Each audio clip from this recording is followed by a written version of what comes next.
get into some teams that are having some real bad luck. Talking about the Vikings, Chargers, and Bengals, all falling to surprising 0-2 starts.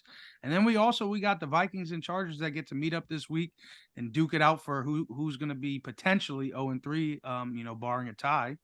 Um, how I don't I can't believe this. How do we feel about these? What do you call them? Justin Rivers. Justin. Are you Yeah, are you? Let me. yeah. I want to know, Tommy. Are you surprised about this Justin Rivers of being 0-2 with our Mm, old OC?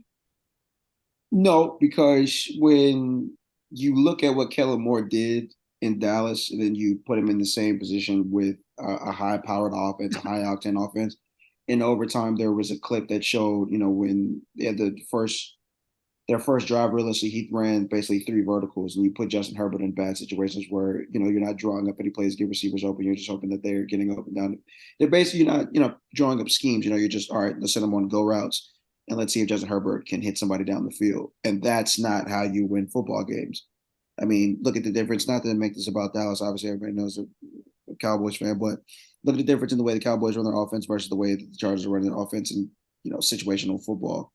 They're not able to capitalize on moments that they should. Losing in overtime. It's just like, what are we doing here?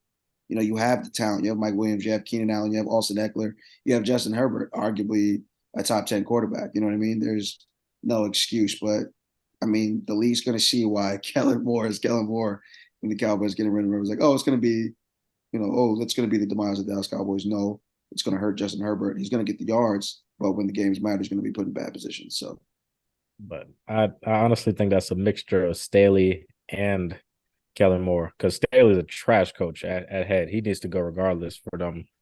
The way he coaches the team, the way he's approaches men in general in that locker room is just not working for them at all. So they got to figure something out with that. I don't see them losing this weekend against the Vikings because the Vikings are worse, way worse.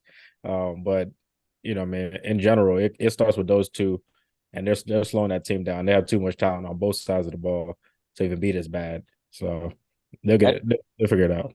They'll figure it out.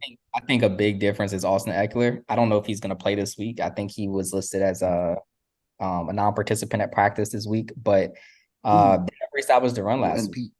Joshua Kelly was never able to really, get the ball moving. He had a good week in week one. I think that was a career day for him, but him being the main guy, he still never really established the run. And you can't just pass in this league, even if you are Justin Herbert.